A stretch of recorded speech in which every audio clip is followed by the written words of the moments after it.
Bonjour, chronique jeu de rôle aujourd'hui, longue chronique, et Lovecrafterie aussi tant qu'à faire, puisque je vais parler de la campagne Le Rejeton d'Azathoth pour l'appel de Cthulhu, sortie il y a déjà quelque temps de ça dans sa deuxième édition chez Sans Détour.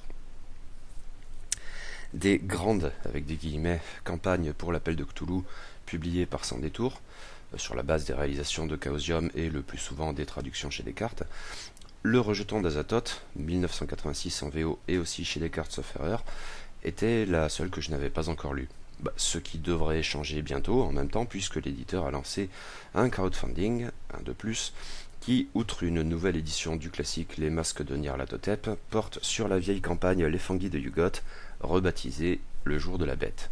Sauf que je ne peux pas dépenser à chaque fois une somme pareille, moi. Ceci étant, il ne faut pas se méprendre sur cette notion de grande campagne, avec plein de guillemets là encore.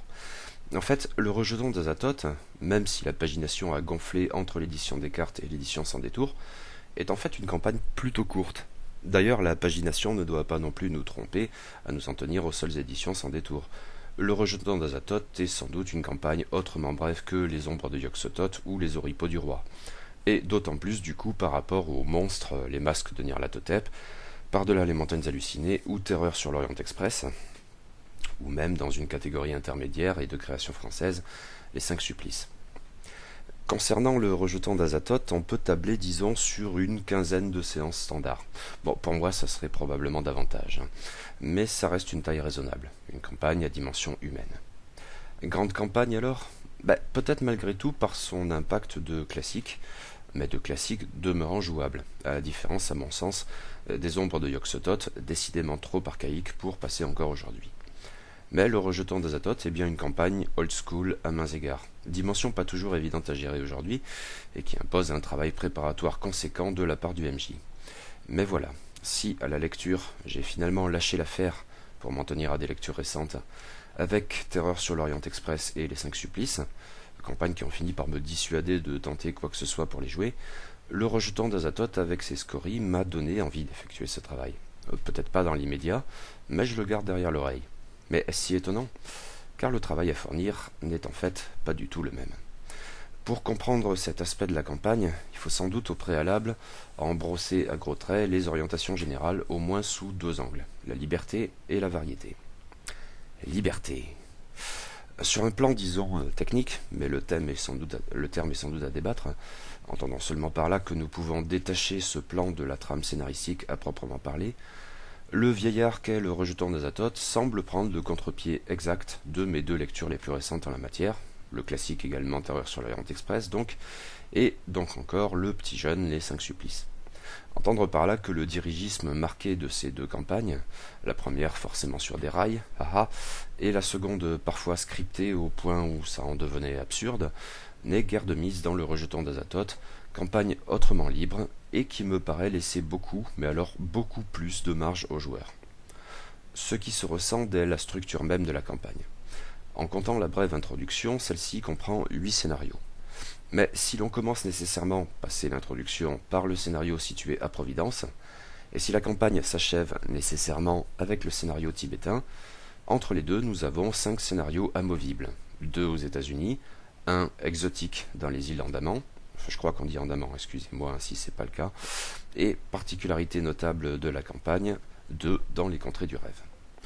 Rien n'indique que ces scénarios doivent tous être joués, et de manière flagrante, la chronologie peut être chamboulée, mais avec des conséquences à mon sens plus notables que dans les derniers scénarios des 5 supplices, qui jouaient de manière un peu désespérée de cette carte en dernier recours. Par ailleurs, ces divers scénarios, tous, sont riches d'hypothèses variées ou même contradictoires explicitement envisagées. Il n'y a à peu près jamais une bonne manière de jouer le scénario qui, du fait de ses implications, deviendrait la seule manière de le jouer. Ce qui tranche là encore sur les 2 campagnes précitées. Les PJ ont vraiment des choix à faire, qui peuvent bouleverser le déroulé du scénario sur le moment, et aussi avoir un impact notable sur la campagne de manière générale. Dimension peut-être accentuée d'ailleurs par le caractère très mortifère, vraiment très mortifère de la campagne. Pour le coup, elle se rapproche de Terreur sur l'Orient Express, même si j'ai l'impression que c'est encore la catégorie au-dessus. Mais elle ne s'en éloigne que davantage des 5 supplices. Chaque scénario envisage l'éventualité de la mort d'au moins un PJ, voire de l'ensemble du groupe, mais sans forcément mettre un terme à la campagne pour autant. C'est en fait un aspect important du travail du gardien sur le rejeton d'Azathoth, rendu d'autant plus nécessaire que ces morts, de la manière dont elles sont envisagées, ne doivent surtout pas être frustrantes. En fait, il est probablement souhaitable qu'un PJ crève ici et un autre là, parce que cela peut déboucher sur des histoires intéressantes. La campagne me paraît conçue de sorte à tirer profit de ces décès. Mais le gardien a donc beaucoup de travail à fournir, bien au-delà de ce seul cas de figure. Car cette liberté a un prix, et c'est que les scénarios manquent de lien. C'est peu dire. Sans rentrer dans les détails de la trame, mais il me faudra bien le faire par la suite, le fait est que les PJ n'ont pas forcément de raison pressante de quitter Providence pour la Floride, sans même parler des îles Andaman, pas exactement la porte à côté. Sans doute le gardien doit-il bien réfléchir à ce problème du liant, d'abord au préalable, ensuite en prenant en compte les personnages et leur background. Sur ces bases, sans doute devra-t-il à l'occasion forcer un peu les choses, aiguiller du moins quelque peu les investigateurs, au risque d'introduire paradoxalement une nouvelle forme de dirigisme dans une campagne censée s'en passer et ne s'en porter que mieux. C'est le gros souci me concernant, mais la campagne est suffisamment intéressante au-delà pour me donner envie d'effectuer ce travail. Notez au passage que les deux scénarios dans les contrées du rêve, pour le coup, posent des problèmes d'une nature différente. Ils sont plus propices, je crois, à ce coup de pouce du gardien, mais leur ambiance très particulière, pas forcément du goût de tous, relève un peu du ça passe ou ça casse. Reste enfin un ultime aspect du travail de préparation à envisager. Le gardien ferait bien de lire, relire et re-relire, etc., les quelques paragraphes dessinant, même de manière abstraite, la menace mythique en cause dans la campagne, parce qu'elle est complexe, riche d'implications éventuellement contradictoires, et parce qu'un gardien pas tout à fait au point à ce sujet risque, à la moindre pétouille, de perdre les PJ au point de rendre la résolution du problème frustrante, voire injouable. Cela va sans dire, mais cela va mieux en le disant, beware. On peut maintenant envisager d'un peu plus près la trame de la campagne, et elle est problématique à plus d'un titre, et pourtant enthousiasmante à mes yeux, ce qui n'était pas gagné car, pour dire les choses, le rejeton d'Azathoth part dans tous les sens, au point où cela constitue à la fois la force et la faiblesse de la campagne, d'où une attention nécessaire à l'orientation du jeu de la part du gardien, s'il entend conserver le minimum de cohérence nécessaire, et non sombrer dans le patchwork cthulhien de base, qui n'aurait plus grand-chose à voir avec l'idée même d'une campagne. C'est qu'il y a à peu près tout dans le rejeton d'Azathoth, et pour tous les goûts, au risque que le mélange ne soit du goût de personne. La trame de base est très marquée horreur cosmique, chose qui m'a bien plu, mais fait aussi intervenir une sorte de Deus ex machina en forme de vieux sage indien qui pourra laisser perplexe.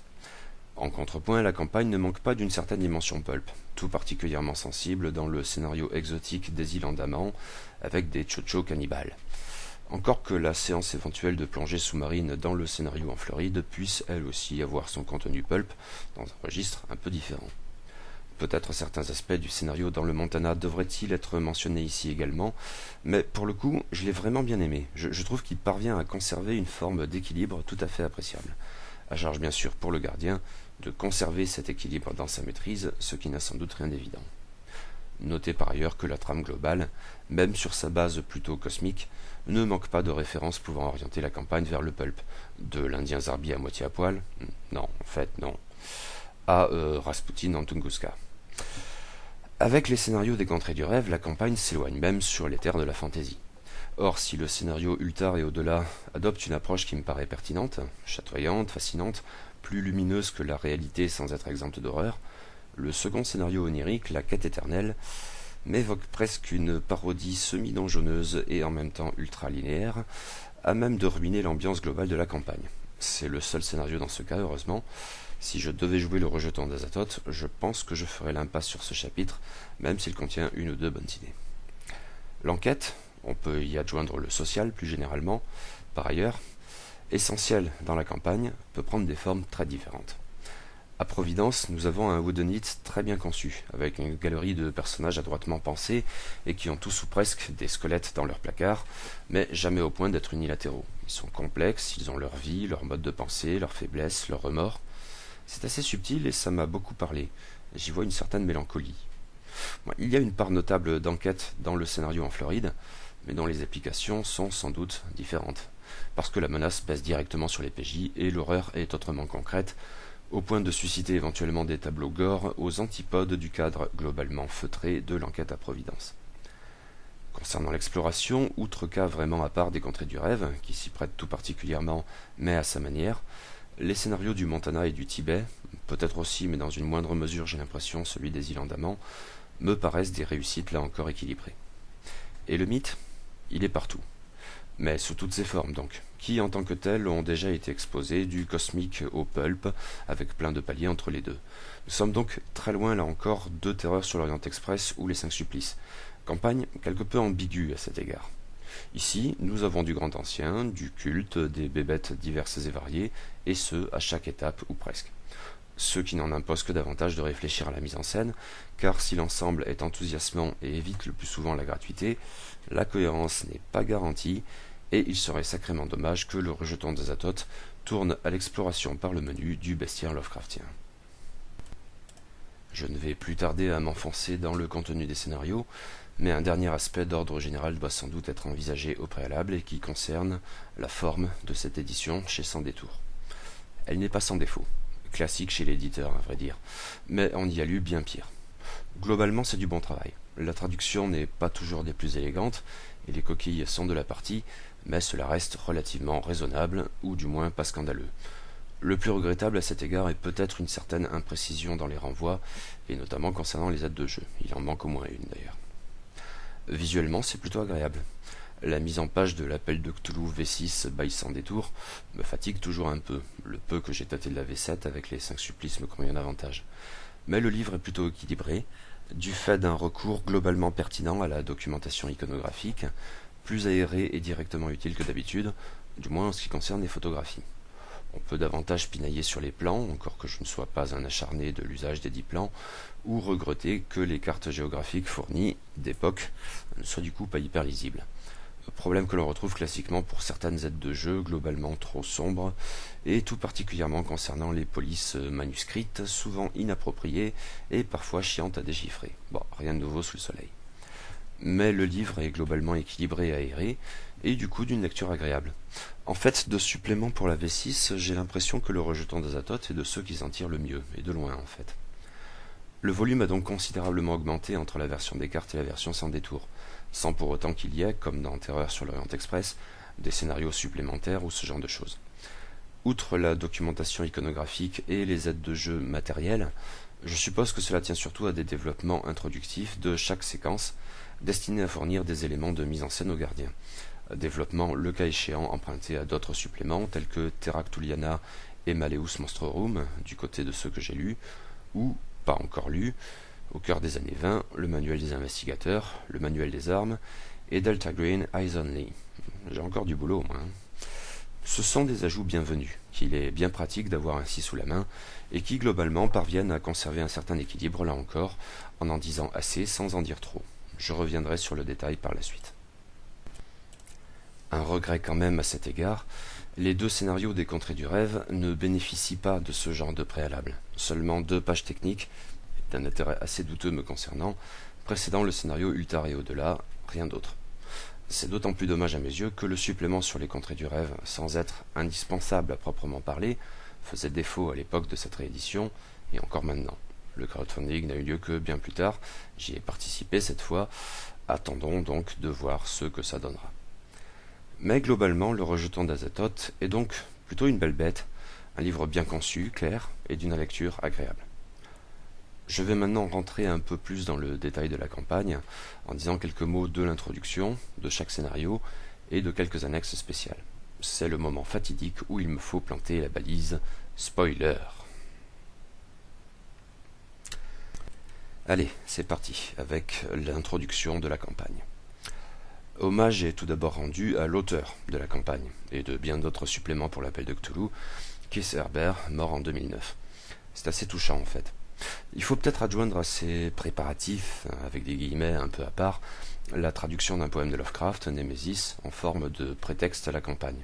C'est un peu audacieux pour le coup. Et enfin, la reprise des données de jeu concernant Azathoth dans le Malleus Monstrorum, parfaitement absurde comme il se doit. Puis vient le moment de présenter la campagne dans sa globalité et ses intentions. Notons que l'auteur Kisserber donc met de lui-même l'accent sur certains aspects du rejeton d'Azathoth, dont l'exotisme, un classique de ces campagnes en fait que je ne suis toujours pas très sûr de bien comprendre, mais passons, accentué d'une certaine manière par les scénarios des Contrées du Rêve, une particularité nettement moins fréquente des campagnes pour l'appel de Cthulhu. Un autre aspect est ici mis en avant qui est donc la liberté de la campagne, avec sa chronologie fluctuante et son liant souvent limité. Bien sûr, cela ne va pas sans poser certains problèmes, et des suggestions sont ici avancées pour les gérer ou contourner, sans doute insuffisantes. Notons aussi que la campagne, dans sa variété, requiert des profils d'investigateurs divers. Si le temps libre et les finances relativement confortables sont un plus appréciables de manière générale, pas spécialement les langues cette fois, en dépit des scénarios exotiques, que certains PJ soient en mesure de se battre est fortement conseillé. Se pose aussi la question de l'accès aux contrées du rêve, en principe réservé à des PJ dont le score cumulé de santé mentale et de mythe de Cthulhu est supérieur ou égal à 75. 60 putain de 15. Ça me paraît tout simplement dément. Bon, du coup, la campagne elle-même s'accommode en fait de cette règle, pour ne pas dire qu'elle la dissimule hâtivement sous le tapis, et c'est bien compréhensible. Cette introduction fournit aussi quelques renseignements sur la vie quotidienne aux États-Unis en 1927. Mais pour le coup, c'est nettement moins pertinent, à mes yeux, que les petites entrées en matière contextuelle des scénarios. À réserver aux acharnés de la simulation réaliste, dans l'ensemble, il y a 2 ou 3 trucs pas inintéressants, mais l'ensemble est très dispensable. Plus intéressant, on trouve également ici quelques notes sur les événements mondiaux en 1927, ce qui me paraît toujours pertinent. On peut sans doute étoffer, c'est un peu succinct, mais il faut avant tout réfléchir à ce qui est bienvenu en matière d'ambiance. J'en viens maintenant à l'introduction de la campagne de manière plus concrète. Elle effraie tout d'abord quelque peu par son point de départ on ne peut plus classique. Devinez quoi? Eh oui, un vieux professeur qui meurt et qui avait fait un testament. Approche non seulement convenue, mais aussi porteuse de quelques difficultés, dans la mesure où seul un des PJ est supposé figurer dans le testament. En fait, c'est une difficulté essentielle de l'introduction de la campagne, scénario à providence inclus, à moins d'en faire jouer une bonne partie par un unique investigateur, à charge pour lui d'impliquer ensuite les autres. Solution envisagée. Mais l'implication est donc passablement artificielle, a fortiori pour un groupe d'investigateurs. Je suppose qu'il vaut mieux multiplier les liens avec le défunt, ou indirectement, entre PJ donc. Cette introduction ne les envisage en effet guère. Le risque à cet égard est peut-être aussi de limiter la variété des profils de PJ. Tout le monde n'a pas une bonne raison de fréquenter un distingué professeur de l'université Brown, et encore moins de figurer dans son testament. Et si l'on avance la possibilité via tel ou tel PNJ d'inclure dans le groupe des personnages éloignés du défunt et plus typés investigateurs, justement, des flics, des privés, des journalistes, cela vient à son tour soulever quelques problèmes de crédibilité dans le liant déjà bancal des scénarios. Pourquoi tel personnage dont la présence à Providence et l'intérêt pour ce qui s'y produit est parfaitement cohérent partirait-il à Saint-Augustine ou pire les îles Andaman dans le seul but de faire le coursier annonçant la mort du professeur à ses enfants qui ont eu la bougeotte? Y réfléchir donc et avec soin afin de trouver un certain équilibre légitimant la campagne. Mais pour le coup, je suis volontaire, parce que le pitch de la campagne est vraiment intéressant, même au-delà de son côté fourre-tout. La base est donc cosmique. Le rejeton d'Azathoth, Némésis, est une sorte de spore galactique dont l'arrivée sur Terre pourrait bien provoquer la fin de la planète bleue, et ce, sans dimension morale, bien et mal n'ayant rien à voir avec cette affaire. Mais la perspective est donc bel et bien apocalyptique, une question qu'il faudra se poser à la toute fin et fin de tout. Nous parlons d'une entité matérielle, démesurément vieille, à l'échelle d'un univers vaste et indifférent, où la Terre et l'homme ne représentent absolument rien. En fait, la trame implique son lot de pas de bol, d'une manière ironique assez savoureuse.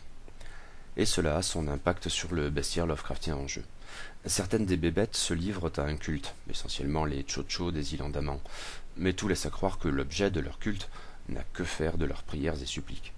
Et les autres créatures dans la partie, pour être éventuellement intéressées à l'affaire, ont leur propre agenda. Essentiellement les Migos, qui ont leur raison très pragmatique de souhaiter l'avènement de Némésis, sans pour autant rendre forcément grâce à Azathoth, qui s'en fout complètement, l'idiot, ou à son fiston, en forme de tumeur cosmique. Quant aux ghouls, sur Terre ou dans les contrées du rêve, elles ont leurs affaires et ne s'intéressent sans doute guère à Némésis, sans trop faire figure de pièces rapportées pour autant. Et tout ceci me plaît énormément. Il en va de même pour quelques détails historiques impliqués dans la trame. Rasputin plus Tunguska, forcément je dis oui. Un point est plus incertain, le rôle du père fantôme, étrange bonhomme d'allure amérindienne que l'on croise régulièrement dans la campagne et dont on devine assez tôt la dimension de Deus ex machina. Le personnage en tant que tel doit être manié avec précaution, le risque du grotesque viron ridicule est toujours présent. Mais l'idée n'est pas si mauvaise au fond. L'identité du personnage y est pour beaucoup. Bon, j'ai placé la balise spoiler, je peux y aller comme un porc, hein. Méfiez-vous quand même, parce que là je vais le dire. Il s'agit en effet, tadam, d'Aibon, le vieux sorcier hyperboréen. Il avait de longue date conscience de la menace que Némésis faisait peser sur la Terre, et a usé de sa magie pour s'en prémunir, rôdant à travers les siècles afin de s'assurer que ses défenses tiennent bon. Il est douteux que les PJ puissent vraiment s'entretenir avec lui, et c'est peut-être regrettable car il y a du potentiel dans cette histoire. Mais le remède n'est-il pas pire que le mal ? Aux investigateurs de le déterminer, et aux gardiens de bien poser la question et doser les indices, parce que cette dimension de l'intrigue est donc aussi délicate à gérer que fondamentale. N'empêche que ce pitch me paraît globalement très enthousiasmant, et si le problème du liant n'est pas évident à gérer, les scénarios par la suite sont globalement de bonne à très bonne tenue, à une exception près. Allez, on se laisse donc dans les scénarios. D'abord avec une présence fantomatique qui est un très bref scénario d'introduction avec le souci essentiel d'implication mentionné plus haut. À tout prendre, un unique PJ est concerné. Mais le scénario ne s'ouvre pas pour autant sur une rubrique nécrologique lue dans le journal, suivie tout aussitôt de la convocation par le notaire pour lecture du testament. La campagne choisit de débuter in media res, et fantastique d'emblée, quand le fantôme de Philip Baxter apparaît brièvement devant un des PJ, lequel probablement apprendra sans trop de difficulté la mort de l'estimable professeur et se rendra à la cérémonie au cimetière.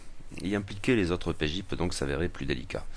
Quant à la lecture du testament, a priori, à moins d'avoir multiplié les liens, c'est là encore à un PJ seul que la scène s'adresse. Le dit testament, par ailleurs, est relativement subtil. Entendons par là qu'il ne consiste pas en un vulgaire ordre de mission. Les PJ doivent faire ça, puis ça, etc. C'est pas du tout Terreur sur l'Orient Express. Seul un aspect des dernières volontés de Philip Baxter va dans ce sens, mais de manière bien vue, la mention entre deux eaux, sibylline mais pas trop, des excursions oniriques du défunt, mentionnant la ville d'Ultar et la jungle de Cled, carte à l'appui. Après quoi, Providence, Rhode Island, États-Unis. C'est ici que commence vraiment la campagne, pour tous les PJ. Comme tous les scénarios terrestres de la campagne, l'aventure à Providence s'ouvre sur quelques éléments de contexte globalement bienvenus. Sans être forcément d'une utilité immédiate, les développements sur l'histoire de Providence sont intéressants, et nous avons quelques endroits notables où faire avancer l'intrigue. Dont une hypothèse amusante, jouée chez Lovecraft, forcément. Le gentleman n'est pas sur place, rassurez-vous. Mais il y a peut-être de quoi faire, en travaillant un peu la chose. Ce premier scénario, assez classiquement, joue à fond les cartes liées de l'enquête et du social. Partant du décès suspect de Philip Baxter, il consiste logiquement en une sorte de whodunit bien foutu et enthousiasmant, car, élément essentiel, il fait figurer une kyrielle de PNJ souvent intéressants, car complexes. Nombre d'entre eux ont donc des squelettes dans leur placard, sans qu'ils soient forcément directement en rapport avec la trame de fond de la campagne. Cependant, ils ne sont pas gratuits pour autant parce qu'ils participent vraiment de la définition des personnages et permettent d'appuyer sur la dimension non manichéenne du cadre de jeu autant que de ceux qui y vivent. Le coupable de la mort de Philip Baxter, coupable avec des guillemets, en est un très bon exemple. À tout prendre, il n'est pas forcément un mauvais bougre, malgré ses habitudes particulières. Et il est d'ailleurs dévasté par ce qui s'est produit. Oui, il y a comme une insidieuse mélancolie dans tout ça, et ça me plaît bien. La vraie piste concernant le décès de Philip Baxter remonte en fait aux îles Andaman. Sans doute faut-il que les PJ le comprennent ici, cela justifiera mieux que toute autre hypothèse leur voyage ultérieur en Inde. De manière plus générale d'ailleurs, cela aiguillera les investigateurs qui seraient trop timorés et indécis sur la piste des enfants du mort, et pas seulement la fille coupable. Mais en l'état, cela passe donc par la découverte de cette très vilaine araignée rôdant dans le grenier du défunt et qui pourrait encore faire des saletés. C'est amusant et pertinent. Une réussite donc que ce scénario vous donne aussi efficace que bien vu et subtil d'une manière très savoureuse. Mais à la fin du scénario se pose donc un problème de taille, le liant avec la suite. Sans doute ne peut-on pas vraiment tout prévoir à l'avance ici. Les PJ, dans leur choix comme dans leur personnalité et leur culture, doivent guider la suite de la campagne. Rappelons à cet égard que les scénarios suivants, présentés ici dans l'ordre où le livre les expose, ne s'enchaînent pas forcément dans cet ordre en termes de jeu. La chronologie est mouvante, fonction des choix des investigateurs. Garrison, Montana, États-Unis. Nous restons donc pour l'heure aux États-Unis, mais dans un contexte aux antipodes de la providence feutrée du précédent scénario, le Montana le plus sauvage. C'est un contexte très intéressant, agréablement présenté en introduction. L'endroit est paumé et très bouseux, mais sans pour autant consister en un décalque de Dunwich et compagnie. Il y a là une âme propre, singulière, et tout aussi pertinente, en plus de faire des vacances. Chacune de ces petites introductions à chaque scénario met l'accent sur au moins un thème qui peut y avoir de l'importance. Ici, c'est l'astronomie dans les années 20, et c'est tout à fait bienvenu et intéressant. Les PJ se rendent en effet sur place, a priori, pour savoir ce qui se passe dans l'observatoire financé par une sorte d'association un brin suspecte, dont faisait partie Philip Baxter. S'y trouvent 2 astronomes russes, un peu louches forcément, mais la vraie menace est ailleurs, si elle a sa part astronomique, des migots, qui arrivent à peu près en même temps que les PJ, en quête d'une graine d'azatote tombée dans la région. D'où, même discrètement, l'apparition sur place du père fantôme, dont la tenue exceptionnellement ne dénote pas trop. Mais il y a d'autres bestioles en jeu, plus sympathiques, des Sasquatch, que dorlote une vieille fermière excentrique, et qui savent où se trouve la graine, ils ont de très bonnes raisons pour cela. Une réussite, le cadre est beau, les PNJ intéressants, et tout est bel et bien en rapport avec la trame de fond. Ce ne sera pas toujours le cas par la suite. Les PJ sont globalement très libres, et nombre d'hypothèses sont envisagées, car leurs choix peuvent avoir des conséquences cruciales, d'autant que le scénario obéit en principe à un calendrier n'autorisant pas les sauvegardes rapides. Faire ceci plutôt que cela a ses conséquences, sur lesquelles on ne pourra pas revenir. Cela introduit une tension très à propos dans la campagne. À noter cependant, nous ne sommes plus à Providence. Chacun des scénarios terrestres de la campagne a un potentiel mortifère marqué. L'hypothèse de la mort d'un PJ, voire de plusieurs, voire de tous, doit être envisagée. Les migots sont des antagonistes redoutables, et la graine a ses propres dangers, même si plus tard ils peuvent devenir des atouts. Saint Augustine, Floride, États-Unis. 3e et dernier scénario américain, c'est aussi le moins bon à mon sens. Non qu'il soit mauvais à proprement parler, c'est plutôt qu'il ne s'intègre qu'artificiellement à la campagne.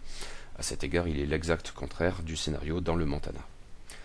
On appréciera bien sûr la petite introduction contextuelle, présentant la ville de Saint Augustine et ses environs, faune locale à mâchoire conséquente incluse. Le thème développé est la plongée sous-marine et l'usage des scaphandres. C'est passionnant, certes lié au scénario, mais plus ou moins utile hélas, dans la mesure où cet aspect de l'aventure est passablement gratuit. En fait, c'est le problème essentiel de ce scénario. Pris indépendamment, il est bon, voire plus que ça, mais le lien avec la campagne est plus que ténu. En fait, le scénario tient quelque peu de la fausse piste, même si sa conclusion peut avoir un impact sur la suite des événements, au moins le voyage jusqu'aux îles Andaman. Les PJ sont supposés s'y rendre pour rencontrer Colin Baxter, fils du défunt, mais je les vois assez mal en coursier. Bien réfléchir au liant, là encore, donc. Le dit Colin Baxter est à la tête d'une entreprise de sauvetage en mer avec son propre bateau. Mais il a aussi une marotte, la découverte de trésors sous-marins. C'est pourquoi il peut inviter les investigateurs à financer sa prochaine expédition en quête d'un vieux galion espagnol sombré non loin. Ceux-ci, ou l'un d'entre eux, pourront alors l'accompagner sous les flots pour dénicher quelques trésors immergés de longue date. C'est amusant, mais parfaitement gratuit. Le seul vrai avantage que l'on tire de cet aspect du scénario est donc la possibilité d'emprunter le bateau de Colin pour se rendre aux îles Andaman. C'est léger. Le scénario envisage bien de situer un temple d'Azathoth immergé non loin du galion, comme par hasard, mais ça me paraît une très mauvaise idée. Au mieux, ça n'apporte strictement rien à la campagne, mais alors vraiment strictement rien du tout. Au pire, ça sonne comme un artifice vraiment grossier. Mais l'essentiel de ce scénario repose sur une toute autre dimension. Colin Baxter y est accusé à tort d'un meurtre ignoble dont il faut l'innocenter. Bonne raison d'impliquer les investigateurs, donc. Il est en fait la victime d'un culte cannibale qui a salement merdé et cherche ainsi à dévier les soupçons. Il faut dire qu'un de ses membres est le chef de la police locale. Indépendamment, ça fonctionne assez bien. L'enquête est intéressante, le cadre assez chouette, les PNJ de bonne tenue. Que le chef de la police soit impliqué de la sorte est un plus appréciable qui vient de manière pertinente compliquer la tâche des PJ. Le gore n'est pas exclu, dont les PJ peuvent être les victimes comme de juste. Je vous rappelle que la campagne est mortifère et le culte constitue un antagoniste de taille. peut-être même au point de justifier une alliance de revers avec les ghouls locales, qui ne peuvent pas blairer ces pathétiques imitateurs. Admettons, en faisant attention de ne pas réutiliser le procédé dans les îles Andaman. Mais oui, ça fonctionne bien. Mais ça n'a donc peu ou prou aucun lien avec la trame de fond de la campagne, ce que je regrette quand même un peu. Les îles Andaman, Inde. Nous passons donc au premier scénario exotique, et le seul à avoir une chronologie mouvante, puisque le second dans le Tibet conclut la campagne. L'introduction contextuelle est un peu plus longue que d'habitude, car elle envisage en fait deux cadres de jeu. Tout d'abord Calcutta, étape probable des investigateurs, à moins qu'ils n'aient emprunté le bateau de Colin Baxter, auquel cas la halte à Calcutta est facultative. Pour le coup, et au-delà même de ce seul caractère optionnel, ces quelques éléments de contexte ne m'ont pas emballé, car bien trop succinct pour un sujet pareil. Ça saute aux yeux dans le focus sur l'hindouisme, d'une densité telle pour un sujet si complexe qu'il en devient carrément confus et probablement inutilisable. Par contre, les quelques pages consacrées ensuite aux îles Andaman sont tout à fait passionnantes. Il est vrai que c'est un cadre de choix pour un scénario davantage typé pulp. Colonie pénitentiaire tropicale, jungle étouffante, autochtones primitifs qui ne savent pas faire de feu, et la cerise sur le gâteau, des chochos cannibales, miam, et des putains d'araignées géantes, brrr. Avec un focus sur les maladies tropicales et leur traitement, sait-on jamais. Les PJ se rendent sur place pour rencontrer la fille de Philip Baxter, Cynthia. Je suppose qu'il vaut mieux dans cette optique qu'ils aient compris qu'elle était impliquée dans la mort de son père. Traverser le globe simplement pour dire « Coucou, ton père est mort, au fait », ça ne tient pas vraiment la route. La dite Cynthia, missionnaire et médecin, est tombée sous la coupe d'un chaman chocho. Les investigateurs sur sa piste, dans un cadre si hostile, auront fort à faire avec des adversaires de poids, les chochos eux-mêmes et des araignées géantes, dont Cynthia elle-même, le cas échéant, après une cérémonie pour le moins éprouvante mais globalement palpitante, voire carrément Atlaknaka. Les connotations pulp de l'aventure ne la rendent donc pas moins fatale. La mort d'au moins un PJ ici ne paraît plus simplement possible, carrément probable. Attention à la manière de gérer la chose donc. Et en fait cela va peut-être plus loin. Plus encore que face aux migots et aux cannibales de Saint-Augustine, il y a là un risque non négligeable que le groupe entier y passe. Mais cela peut faire sens. Cela peut même s'avérer très intéressant en fait, à condition de bien gérer la transition. Il serait très regrettable d'arrêter la campagne ici. En fait, je me demande si, de manière générale, il ne faudrait pas engager les joueurs dès le départ à prévoir au moins un PJ de remplacement, à charge ensuite de déterminer ensemble le passage de relais. Si l'on se sent trop frileux à cet égard, et c'est compréhensible, sans doute faut-il alors envisager, un peu à regret, de faire intervenir une sorte de Deus ex machina en la personne des autochtones de l'île, les vrais habitants primitifs des îles Andaman. Pour eux, les chochos sont des envahisseurs, en plus d'être détestables et redoutables. C'est un peu un pis-aller, mais je suppose qu'on peut faire avec. C'est peut-être plus prudent et sans doute bien moins compliqué. Une chose à noter, le scénario au-delà envisage une conclusion alternative qui me paraît assez intéressante, où les PJ entrant, les audacieux, dans la grotte d'Atlaknaka se retrouvent en fait dans les contrées du rêve, et plus précisément sur le plateau de Leng, avec l'ambiguïté typique du dit plateau, sa présence semble-t-il simultanée dans le monde onirique et sur la vraie Terre. C'est donc un moyen de gagner le Tibet du dernier scénario de la campagne, sans faire le long voyage depuis l'Inde, a priori. Mais le point de départ peut varier fonction d'où sont alors les PJ et de ce qu'ils ont fait. La conclusion de la campagne en est un peu altérée, dans ses préparatifs du moins, d'une manière qui peut être intéressante. On n'envisage par contre pas vraiment, sauf erreur, d'user de ce biais pour lier différemment les deux scénarios dans les contrées du rêve, mais il y a peut-être de quoi bidouiller. Bon scénario en tout cas, mais attention, il peut vraiment s'avérer fatal et doit être mûrement réfléchi dans le cadre de la campagne. La suite, dans l'ordre de présentation du bouquin, ce sont les deux scénarios dans les contrées du rêve, en fait très différents l'un de l'autre et de qualité très variable. Si le premier est correct, voire plus, le second ne me paraît vraiment pas intéressant.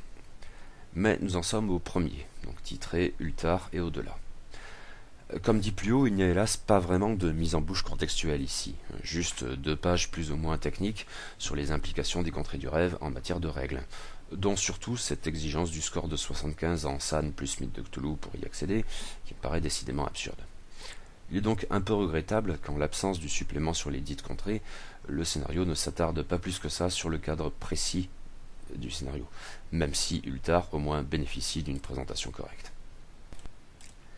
Ultar donc y est une grande ville, Bizarrement, j'avais toujours en tête un village quant à moi, ou disons une petite ville. Elle a surtout pour intérêt ici d'être un des points d'accroche d'une bibliothèque mystique naviguant entre plusieurs cités des contrées du rêve, mais ne pouvant pour autant constituer un moyen de transport magique. Si on entre dans la bibliothèque à Ultar, c'est forcément à Ultar qu'on en sort. On y croise éventuellement, au sortir de la ville, un nouvel ersatz d'araignée géante, la version Lung sans ambiguïté cette fois, mais pris comme ça, je ne sais pas si c'est amusant ou sans intérêt. Faut voir. L'ambiance est bien gérée, et tout cela fonctionne plutôt bien, à condition bien sûr d'avoir des joueurs disposés à faire ce grand écart, c'est le souci avec les contrées du rêve. Même me concernant, ça en vaut probablement la chandelle. La suite du scénario me paraît tout de même un peu plus inégale, à vue de nez du moins. Il est certes logique dans l'optique de la campagne de rallier la jungle de Cled, dont parlait Philippe Baxter dans ses documents testamentaires, et y retrouver deux personnages terrestres sous la forme de leurs avatars oniriques, le nain difforme pour le chaman Chocho, mais aussi sa victime, qui n'est autre que Philippe Baxter. Notez dans ce registre que le bourgmestre d'Ultar aussi était une vague connaissance, c'est sans doute bien vu. Par contre, poursuivre le périple dans le seul but de taper la causette à Yipztl, ça ne m'emballe pas vraiment. Le simple fait de mentionner cette rencontre, en fait, souligne une difficulté non négligeable de la campagne. Comprendre vraiment les implications de la venue de Némésis sur Terre et d'Eibon dans tout ça, ça n'a rien d'évident. Or, c'est crucial pour mener à bien le dernier scénario. Mais user de cet expédient pour faire le point me paraît un peu grossier, et que l'on retrouve plusieurs scènes exactement similaires dans le second scénario énérique, puis dans le scénario tibétain, pour le coup c'est tout de même bien lourd. Mais si ce premier scénario dans les contrées du rêve est finalement sympathique et joliment dépaysant, il n'en va donc pas de même du second intitulé La quête éternelle. En effet, ce deuxième scénario onirique me paraît mauvais, d'autant plus en étant inséré dans une campagne globalement de bonne à très bonne tenue. En effet, le dépaysement est pour le coup bien trop forcé, et le scénario, en pleine Lovecrafterie, tient un peu de la quête donjonesque, hélas au point où ça en devient caricatural. C'est d'ailleurs de très très loin le scénario le plus linéaire, et même dirigiste, d'une campagne généralement bien plus libre. D'ailleurs, l'idée même des contrées du rêve y est d'une certaine manière malmenée d'emblée. Les investigateurs n'y accèdent pas en rêvant, avec l'escalier et patin couffin, mais en buvant une substance étrange concoctée par un PNJ de la Nouvelle-Orléans dont nous n'avons jamais entendu parler et dont nous n'entendrons jamais plus parler par la suite. Ah oui, il faut boire ladite potion dans un cimetière, puisque des ghouls font alors leur apparition, qui conduisent les investigateurs dans les contrées du rêve, guillemets, en suivant un de ces longs tunnels que les ghouls aiment bien. Pourquoi pas, hein. En fait, ça peut être très amusant.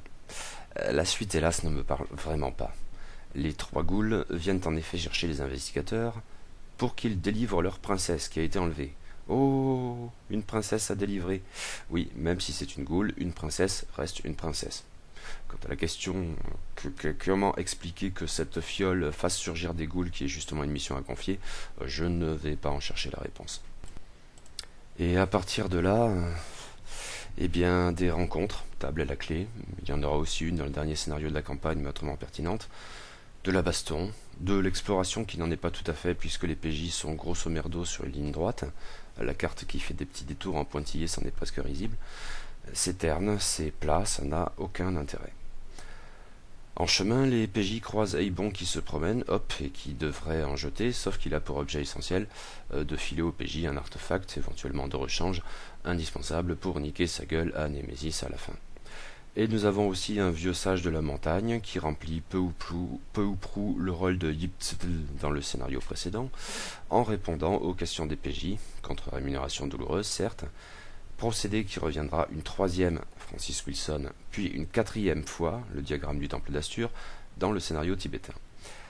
Et là, ça me paraît mettre en évidence un problème de la campagne. Décidément que les joueurs, au-delà des PJ, comprennent bien les implications de la venue de Némésis et de la sorcellerie d'Eibon à son égard, semble n'avoir rien d'évident, alors que c'est capital.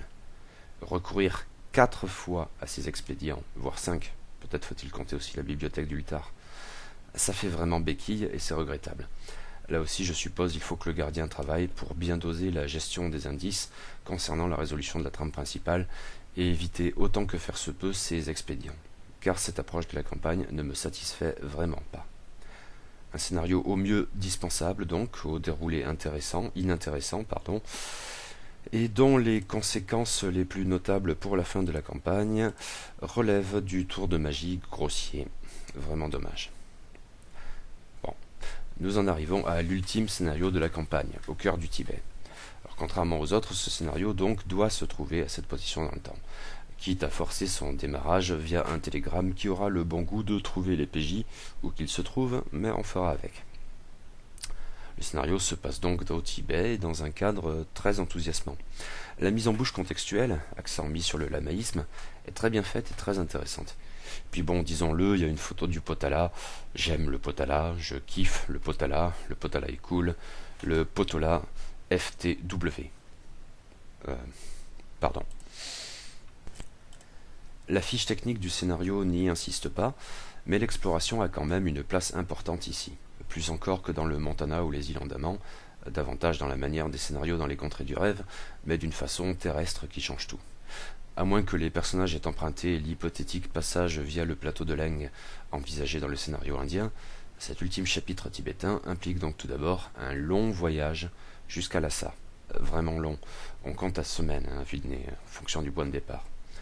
Ensuite, après cette halte à la capitale, il faudra monter une deuxième expédition, dans l'urgence, pour atteindre, dans une région plus désolée et hostile que jamais, le théâtre des tout derniers épisodes de la campagne, confrontant les PJ à Némésis, voire à Azathoth tant qu'on y est. Tu connais l'histoire de Paf l'investigateur qui voit Azathoth? Alors c'est Paf l'investigateur, il voit Azathoth et paf, il perd un décent en santé mentale. Pardon. Exploration, disais-je, et comme avancé dans le scénario précédent, cet ultime chapitre a sa propre table de rencontre aléatoire, à utiliser plusieurs fois, en principe. Mais c'est bien, en fait. Ce n'est pas du tout une optique baston donjonneuse, c'est plutôt une manière finalement bien vue de rendre palpable le caractère hostile de l'environnement. Très hostile. Une avalanche, c'est dangereux. Le scénario fait appel à 3 PNJ d'importance mais d'intérêt variable. Le premier est Francis Wilson, l'auteur du télégramme qui a fait appliquer les joueurs et qui, semble-t-il, comprend probablement bien mieux que les investigateurs ce qui se passe au juste. Le bonhomme est compétent, au point si ça se trouve d'avoir ramassé un artefact utile passé sous le nez des joueurs, mais aussi paniqué. Alors que le voyage des investigateurs sur Lhasa a duré si longtemps, une fois les PJ sur place, il n'y a plus une seconde à perdre, pour un final tendu avec rituel inévitable et l'apocalypse moins 2 secondes. Oups, trop tard. Zut. Deuxième PNJ essentiel, le mystique tibétain Lapsang. Un peu fourbe, mais éventuellement croisé dans les contrées du rêve. 2 PNJ assez clichés donc, mais le troisième est plus amusant. Le camarade Ivan Dariev du GPU. Son rôle ambigu, mais tout autant son héroïsme affirmé, en feront le cas échéant un atout de taille pour l'avancement de l'histoire. À l'instar des 2 précédents, il est donc éminemment fonctionnel, mais je crois qu'il y a davantage matière à en tirer quelque chose d'intéressant. Et nous en arrivons donc à la toute fin de la campagne, qui est pour le moins exigeante pour les personnages et implique donc qu'ils aient bien tout pigé de ce qui se passe au juste. Est-elle satisfaisante cette fin? Je ne sais pas. J'ai tendance à croire qu'elle mérite à son tour un certain travail de la part du gardien pour que tout glisse bien comme il faut, car à tout prendre le déroulé des événements n'a rien d'intuitif. J'avoue d'ailleurs être un peu décontenancé par ce tunnel qui est en fait un portail. Moi je voyais le rejeton foncer direct vers le noyau de la planète. Ce nouveau diagramme qui accompagne l'arrivée de Némésis, évacuant l'idée d'un phénomène naturel, aussi démesuré soit-il, et, cause de tout ça sans doute, le fait que Némésis est en définitive une personnalité. Je crois que sur la base du pitch, je préférerais m'en tenir à la sport cosmique abstraite et dénuée de conscience et d'intention, clairement en fait. Et sans surprise, j'imagine. Cela doit pouvoir s'arranger. Notez que la fin peut prendre plusieurs formes, comme de juste, dont l'une est proprement apocalyptique. Pour faire simple, la Terre explose. Boum. Je ne crois pas que ça soit très intéressant, cela dit. Après, il y a des marges dans la réussite hypothétique des PJ. À tout prendre, la solution remake de l'Antokuska est sans doute la plus probable. Une idée amusante, esquissée en marge, consiste à faire intervenir à nouveau les migots, qui veulent tout faire péter, certes. Bien y réfléchir. Mais il y a de quoi faire, je crois. Quelques mots pour finir sur les annexes de la campagne, des aides de jeu et documents facultatifs plus ou moins ciblés. Nous trouvons tout d'abord des aides de jeu optionnelles, à distribuer au PJ selon le bon vouloir du gardien. Les citations tirées des livres du mythe ne m'emballent guère, elles sonnent le plus souvent faux. Piocher dans les livres historiques peut par contre apporter des développements, au moins d'ordre théorique, intéressants.